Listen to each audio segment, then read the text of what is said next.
ನಮಸ್ಕಾರ ಸ್ನೇಹಿತರೆ, ನನ್ನ ಚಾನಲ್ಗೆ ನಿಮ್ಮೆಲ್ಲರಿಗೂ ಸ್ವಾಗತ. ಬಿರಿಯಾನಿ ರೈಸ್ ಕೂಡ ಇದರ ಮುಂದೆ ಫೇಲು. ಕ್ವಿಕ್ಕಾಗಿ ಈಸಿಯಾಗಿ ಬ್ಯಾಚುಲರ್ಸಿಗೆ ಬೆಸ್ಟಾಗಿ ಮಾಡುವಂತಹ, ಕೇವಲ 4ರಿಂದ 5 ನಿಮಿಷ ತೊಗೊಳ್ಳುವಂತಹ ಸಮಯದಲ್ಲಿ ಮಾಡುವ ಈ ರೈಸ್ ಆದರೆ ಯಾವ ರೀತಿ ಮಾಡೋದು ಅಂತ ತೋರಿಸ್ಕೊಡ್ತೀನಿ, ಬನ್ನಿ. ನಮಸ್ಕಾರ, ನನ್ನ ಚಾನಲ್ಗೆ ನಿಮ್ಮೆಲ್ಲರಿಗೂ ಸ್ವಾಗತ. ಇವತ್ತಿನ ವಿಡಿಯೋದಲ್ಲಿ ಉಳಿದಿರುವ ಹಣ್ಣಾಗಿರ್ಬೋದು ಅಥವಾ ಸಾಂಬಾರು ಮಾಡೋಕ್ಕೆ ಬೇಜಾರಾಗಿದೆ ಅಥವಾ ಕಾಯಿಪಲ್ಯ ಇಲ್ಲ ಅನ್ನೋ ಹಾಗಿದ್ರೆ ಈ ರೀತಿ ಕ್ವಿಕ್ಕಾಗಿ ಮಾಡ್ಕೊಳ್ಳಿ.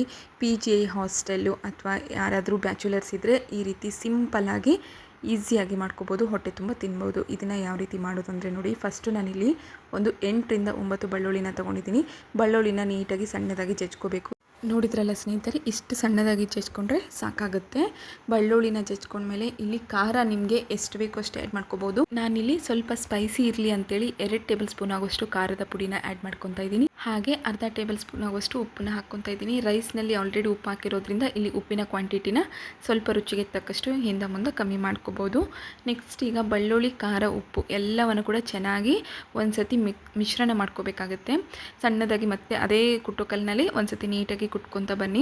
ಕಲರ್ ಏನಿದೆ ನೋಡಿ ಚೇಂಜ್ ಆಗುತ್ತೆ. ಬೆಳ್ಳುಳ್ಳಿ ಜೊತೆಗೆ ಈ ಖಾರ ಏನಿದೆ ಮಿಕ್ಸ್ ಆಗಿದೆ ಅಂತ ಅರ್ಥ. ನಿಮಗೆ ಇಲ್ಲಿ ಎಕ್ಸ್ಟ್ರಾ ಯಾವುದೇ ರೀತಿಯಾದಂಥ ಮಸಾಲ ಹಾಕೋದು ನೆಸೆಸಿಟಿನೇ ಇರೋದಿಲ್ಲ.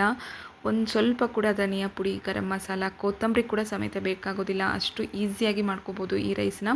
ಕ್ವಿಕ್ಕಾಗಿ ಈಸಿಯಾಗಿ ಬ್ಯಾಚುಲರ್ಸ್ ಇರುವಂಥವರು ಈ ಒಂದು ರೈಸ್ ರೆಸಿಪಿನ ಮಾಡ್ಕೋಬೋದು. ಯಾವುದೇ ಬಿರಿಯಾನಿ ಕೂಡ ಇದ್ರ ಮುಂದೆ ಏನೂ ಅಲ್ಲ ಸ್ನೇಹಿತರೆ, ಅಷ್ಟು ಈಸಿಯಾಗಿ ಆಗುತ್ತೆ. ಈಗ ನಾವು ಬೆಳ್ಳುಳ್ಳಿ, ಖಾರ, ಉಪ್ಪನ್ನ ಏನು ಮಾಡ್ಕೊಂಡಿದ್ವಲ್ವ ಅದನ್ನು ರೈಸ್ನಲ್ಲಿ ಚೆನ್ನಾಗಿ ಮಿಕ್ಸ್ ಮಾಡ್ಕೋಬೇಕಾಗುತ್ತೆ. ನೋಡಿ, ಈ ರೀತಿ ಮಿಕ್ಸ್ ಆದರೆ ಸಾಕು. ಈಗ ಇದನ್ನು ಸೈಡಿಗೆ ಇಟ್ಕೊಂಡು ಬಿಡೋಣ. ಬಿಸಿ ಹಣ್ಣಾಗಿರಲಿ ಅಥವಾ ರಾತ್ರಿ ಉಳಿದಿರುವಂಥ ಹಣ್ಣಾಗಿರ್ಬೋದು, ಎಲ್ಲ ರೈಸಿಗೂ ಕೂಡ ಇದು ಪರ್ಫೆಕ್ಟಾಗಿ ಹೊಂದುತ್ತೆ. ನೆಕ್ಸ್ಟ್ ನೋಡಿ, 1 ಸ್ಪೂನ್ ಆಗುವಷ್ಟು ಎಣ್ಣೆನ ಹಾಕ್ತಾಯಿದ್ದೀನಿ. ಎಣ್ಣೆ ಕ್ವಾಂಟಿಟಿ ಏನಿದೆ ಸ್ವಲ್ಪ ಕಮ್ಮಿನೇ ಇಟ್ಟಿದ್ದೀನಿ. ಯಾಕಂತಂದರೆ ಇದು ಆಲ್ರೆಡಿ ನಾವು ಮಸಾಲೆ ಎಲ್ಲ ಮಿಕ್ಸ್ ಮಾಡಿರೋದ್ರಿಂದ ಎಣ್ಣೆ ಕ್ವಾಂಟಿಟಿ ಜಾಸ್ತಿ ಬೇಕಾಗೋದಿಲ್ಲ.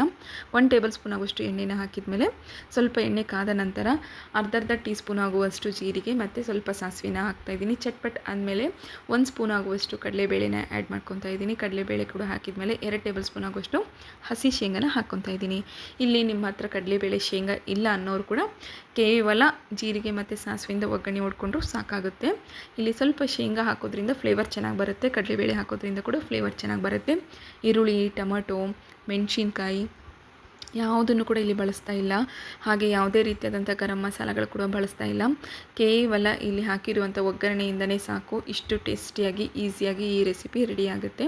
ಎಣ್ಣೆಯಲ್ಲಿ ಎಲ್ಲ ಕೂಡ ಚೆನ್ನಾಗಿ ಫ್ರೈ ಆದಮೇಲೆ ನಾವು ಆಲ್ರೆಡಿ ಕಲಸಿಟ್ಕೊಂಡಿರುವಂಥ ರೈಸ್ ಏನಿದೆ ನೋಡಿ ಅದನ್ನು ಈಗ ಹಾಕಿಬಿಟ್ಟು ಒಂದು ಸತಿ ಎಣ್ಣೆಯಲ್ಲಿ ಚೆನ್ನಾಗಿ ಕಲಿಸ್ಕೋಬೇಕಾಗುತ್ತೆ. ಖಾರ, ಉಪ್ಪು ಎಲ್ಲ ಮಿಕ್ಸ್ ಆಗಿರುತ್ತೆ. ಒಂದು 2 ಸೆಕೆಂಡ್ ಕೂಡ ಆಗೋದಿಲ್ಲ. ಇದನ್ನು ಕಲಿಸ್ಕೊಂಡ್ಬಿಟ್ರೆ ಮುಗಿದೋಯ್ತು. ನೋಡಿ, ರೆಡಿಯಾಗಿದೆ. ಈಗ 1 ನಿಮಿಷಗಳ ಕಾಲ ಇದನ್ನು ಬಿಸಿ ಮಾಡ್ಕೋಬೇಕು. 1 ನಿಮಿಷಗಳ ಕಾಲ ಇದನ್ನು ಲಿಡ್ ಕ್ಲೋಸ್ ಮಾಡಿಕೊಂಡು ನೀವು ಬಿಸಿ ಮಾಡಿಕೊಂಡ್ರೆ ನಡೆದೋಗುತ್ತೆ. ನೋಡಿ ಸ್ನೇಹಿತರೆ, ರೆಡಿಯಾಗಿದೆ. ತುಂಬ ಸಿಂಪಲ್ಲಾಗಿ ಈಸಿಯಾಗಿ ಕ್ವಿಕ್ಕಾಗಿ ಮಾಡ್ಕೊಳ್ಳುವಂಥ ಈ ರೈಸ್ ರೆಸಿಪಿ ನಿಮಗೆ ಇಷ್ಟ ಆಗಿದೆ ಅಂತ ಅಂದ್ಕೊತೀನಿ. ನಿಮಗೆ ಏನಾದರೂ ಈ ವಿಡಿಯೋ ಇಷ್ಟ ಆದರೆ ಕಮೆಂಟ್ ಮೂಲಕ ತಿಳಿಸಿ. ಹಾಗೆ ನಿಮ್ಮ ಫ್ಯಾಮಿಲಿ ಫ್ರೆಂಡ್ಸಿಗೆ ಕೂಡ ಈ ವಿಡಿಯೋನ ಶೇರ್ ಮಾಡಿ. ಯಾರೆಲ್ಲ ಈ ವಿಡಿಯೋ ನೋಡಿಕೊಂಡು ರೈಸ್ ಮಾಡಿದಿರೋ ಕಮೆಂಟ್ ಮಾಡಿ ತಿಳಿಸೋದ್ರಿಂದ ನನಗೂ ಕೂಡ ಮುಂದೆ ಹೆಚ್ಚೆಚ್ಚು ವಿಡಿಯೋಸ್ ಮಾಡೋದಕ್ಕೆ ಪ್ರೋತ್ಸಾಹ ಸಿಗುತ್ತೆ. ಹಾಗೆ ಈ ವಿಡಿಯೋ ಎಲ್ಲಿಂದ ನೋಡ್ತಾ ಇದ್ದೀರಾ ಅನ್ನೋದು ಕೂಡ ಕಮೆಂಟ್ ಮೂಲಕ ತಿಳಿಸಿ. ತುಂಬ ಸುಲಭವಾಗಿ ಈಸಿಯಾಗಿ ಮಾಡ್ಕೊಳ್ಳುವಂಥ ರೈಸ್ ರೆಸಿಪಿ ರೆಡಿಯಾಗಿದೆ.